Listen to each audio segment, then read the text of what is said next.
Hello friends, എല്ലാവർക്കും എൻ്റെ പുതിയൊരു വീട്ടിലോട്ട് വീണ്ടും സ്വാഗതം. നിങ്ങളെല്ലാവരും സുഖമായി സേഫായിരിക്കുന്നു വിശ്വസിക്കുന്നു. ഞങ്ങളും സുഖമായിട്ടിരിക്കുന്നു കേട്ടോ. അപ്പോൾ ഇന്ന് നമുക്ക് വേറെ ഒന്നുമല്ല, ഇന്നൊരു പട്ടമുണ്ട്. ഒരു അച്ചൻ പട്ടത്തിന് ഞങ്ങൾ പോവാണ്. നമ്മുടെ പിൽക്കിരിയിലാണ്. അപ്പോൾ സ്ഥലം പറഞ്ഞാൽ അധികം ആർക്കൊന്നും അറിയത്തില്ലായിരിക്കും. പക്ഷെ ഞങ്ങൾ ആദ്യമേ അങ്ങോട്ട് അഞ്ചൽ വരെ, പുനലൂരിൽ നിന്ന് അഞ്ചൽ വരെ ഞങ്ങൾ 2 വീലറിലാണ് പോയത്. അഞ്ചലിൽ നിന്ന് ഞങ്ങൾ പിന്നെ അങ്ങോട്ട് നല്ല വെയിലും കാര്യങ്ങളൊക്കെ ആയതുകൊണ്ട് ബസ്സിലാണ് പോയിരുന്നത്. അപ്പം ബസ്സിൽ അവിടെ നിന്ന് അങ്ങോട്ട് കുറച്ച് ലേറ്റായിരുന്നു ഞങ്ങൾ എത്താനൊക്കെ. അങ്ങനെ രാവിലെ 9:30ക്കാണ് സമയം പറഞ്ഞത്. പക്ഷെ ഞങ്ങളവിടെ എത്തിയപ്പോഴത്തേക്ക് ഏകദേശം ഒരു 11:30 ആയിട്ടുണ്ടായിരുന്നു. അപ്പോഴത്തേക്കും പിന്നെ അച്ഛൻ്റെ ഇതെല്ലാം കഴിഞ്ഞിട്ട് പിന്നെ അച്ഛനായിരുന്നു കുർബാനയും കാര്യങ്ങളും ഒക്കെ. ഒത്തിരി ആളായിരുന്നു. ഞങ്ങൾ തിരക്കിപ്പെട്ട് ഞങ്ങൾ തന്നെ എവിടെ നിൽക്കുന്നതെന്ന് അറിയാത്തൊരവസ്ഥയിലോട്ടൊക്കെ പോയായിരുന്നു. അങ്ങനെ അങ്ങോട്ടും ഇങ്ങോട്ടൊക്കെ അന്വേഷിച്ചിട്ടുമായിരുന്നു ഞങ്ങൾ. ഒരുപാട് സമയമെടുത്ത് ഞങ്ങളവിടെ എത്താൻ നേരം തന്നെ. നല്ല സുഖമുള്ള യാത്രയായിരുന്നു. പിന്നെ ചൂടും ഉണ്ടേ, നല്ല അസ്ഥിയുടെ ചൂടുണ്ട്. പക്ഷെ അങ്ങോട്ടൊക്കെ പോയപ്പോഴത്തേനും നല്ല തണുപ്പാണ് അവിടെ ഫുള്ള്. നല്ല തണുപ്പ്. ഞങ്ങൾക്ക് ചൂടായിട്ട് അങ്ങനെയൊന്നും തോന്നിയൊന്നുമില്ല. അപ്പം നല്ല രസമാണ് അവിടെ സ്ഥലമെല്ലാം കാണാനായിട്ട്. ഞങ്ങളവിടെ എത്തി കഴിഞ്ഞപ്പോഴത്തേനും അവിടെ ഒത്തിരി ആൾക്കാരുണ്ടായിരുന്നു. അപ്പോഴത്തേനും ചടങ്ങൊക്കെ പകുതിയോളം കഴിഞ്ഞിട്ടുണ്ടായിരുന്നു.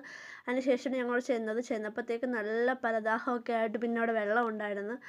ആദ്യമേ നമുക്കൊരു കലക്ക് വെള്ളം കിട്ടി. പിന്നെ അതൊക്കെ തീർന്ന് കുറേ കഴിഞ്ഞപ്പോൾ പിന്നെ കുപ്പിയിലെ വെള്ളം ഉണ്ടായിരുന്നു. അതൊക്കെ ഞങ്ങൾ വാങ്ങിച്ചപ്പോൾ അവിടുത്തെ പള്ളിയിലെ നമ്മുടെ ക്രിസ്മസൊക്കെ കഴിഞ്ഞതേ ഉള്ളായിരുന്നു. അതെല്ലാം കഴിഞ്ഞിട്ട് അവിടുത്തെ പുൽക്കൂടെല്ലാം അതുപോലെ അവിടെ വെച്ചിട്ടുണ്ട്. അതിനിടയ്ക്കാണ് മോനും കിടന്ന് ഉറങ്ങി. അവൻ രാവിലെ എണീറ്റിട്ടുണ്ടായിരുന്നു. അപ്പോൾ അവന് നല്ല ക്ഷീണം ഉണ്ടായിരുന്നു. പിന്നെ നമ്മളിത് ആഹാരം കഴിക്കുന്ന മുമ്പ് അച്ഛനെ കാണാൻ പള്ളിയുടെ അകത്ത് കയറി. ഇതെല്ലാം കഴിഞ്ഞതിന് ശേഷമാണ് നമ്മൾ ആഹാരം കഴിക്കാനൊക്കെ പോയത്. അപ്പം അച്ഛനെ കണ്ടു. അച്ഛന് സ്തുതിയെല്ലാം കൊടുത്ത് അതിന് ശേഷമാണ് നമ്മൾ ആഹാരം കഴിക്കാൻ എല്ലാത്തിനും പോയത്. അപ്പം നല്ല ക്യൂ ഉണ്ടായിരുന്നു. ഞങ്ങൾ ക്യൂവിനൊക്കെ നിന്ന് ഒത്തിരി സമയം എടുത്തിട്ടാണ് അച്ഛനെ കണ്ടതും. അച്ഛൻ്റെ കൂടെ ഇന്നൊരു ഫോട്ടോയൊക്കെ എടുത്തിട്ടുണ്ട്. ഫോണിലെടുക്കാൻ പറ്റിയില്ല, കാരണം നല്ല തിരക്കായിരുന്നു. പള്ളിയുടെ അകത്ത് നിൽക്കാൻ ഒരുപാട് സ്ഥലമില്ലാണ്ട് ഞങ്ങൾ പിന്നെ വേഗം ഫുഡൊന്നും കഴിക്കാത്തതുകൊണ്ട് ഞങ്ങൾ പിന്നെ ഫുഡ് കഴിക്കാനും കൂടെ ഇറങ്ങിയിട്ടുണ്ടായിരുന്നു. അപ്പം വാവയാണെങ്കിൽ എൻ്റെ അടുത്ത് നിന്ന് വഴക്കുണ്ടാക്കാനൊക്കെ തുടങ്ങിയിട്ട് ഞാൻ പിന്നെ ഫോണിൽ കാണിച്ചു കൊടുത്തിട്ടാണ് അവൾ ഒരുവിധം ഒന്ന് അഡ്ജസ്റ്റ് ആയത്. അപ്പം പുറത്ത് വന്നപ്പോൾ നമ്മുടെ കുടുംബക്കാരെയൊക്കെ കണ്ടിട്ടുണ്ടായിരുന്നു. അതെല്ലാം കഴിഞ്ഞിട്ട് പിന്നെ ഞങ്ങൾ കുറച്ച് നേരം അവിടെ നിന്നെല്ലാവരോട് സംസാരിച്ച് വെയിലത്ത് നിന്ന് ഫോട്ടോയും വീഡിയോസൊക്കെ എടുത്തിട്ട് ആണ് ഞങ്ങളവിടെ നിന്ന്. ഞാൻ ആദ്യമായിട്ടാണ് ഈ പള്ളിയിൽ പോകുന്നത്. അതുകൊണ്ട് എനിക്ക് അത്ര അറിവില്ല. ഇതിനു മുമ്പിട്ട് നമ്മുടെ കുടുംബത്തിലെ ഒരു അച്ഛൻ്റെ ചടങ്ങിന് ഞങ്ങളിങ്ങനെ പോയിട്ടുണ്ട്. അത് വേറെ സ്ഥലത്താണ്, അഞ്ചലായിരുന്നു. അപ്പോൾ ഇത് ആദ്യമായിട്ടാണ് ഇവിടെ പോയത്. പിന്നെ നമ്മുടെ നമ്മുടെ കുടുംബക്കാരെല്ലാം കാണാൻ പറ്റില്ല. ഒരുപാട് സന്തോഷം. കുടുംബക്കാരെന്ന് വെച്ച് കഴിഞ്ഞാൽ എൻ്റെ അമ്മായിയമ്മയുടെ കുടുംബത്തിലുള്ളവരെല്ലാവരും കാണാൻ പറ്റില്ല. ഒരുപാട് സന്തോഷം. ശേഷമാണ് ഞങ്ങൾ ഫുഡ് കഴിക്കാൻ പോയത്. അപ്പം ഞാനെടുത്തത് ഫ്രൈഡ് റൈസും ചിക്കനും ആയിരുന്നു. അപ്പം ജോയിലും ഞാനും ഫ്രൈഡ് റൈസും ചിക്കനും എടുത്ത് അച്ചായനൊക്കെ ചോറാണ് എടുത്തത്. അതെല്ലാം ശേഷം ഞങ്ങൾ പിന്നെ അവരോടൊക്കെ സംസാരിക്കാൻ നിന്ന് ഫോട്ടോസിനൊക്കെ ചെയ്ത് പിന്നെ എല്ലായിടത്തും പറഞ്ഞിട്ടാണ് ഞങ്ങൾ ഇറങ്ങുന്നത്. അപ്പോഴത്തേനും ഒരു 2 മണിയൊക്കെ കഴിഞ്ഞിട്ടുണ്ടായിരുന്നു. 2 മണിക്ക് ഞങ്ങൾ പിന്നെ വണ്ടിയിൽ കയറി.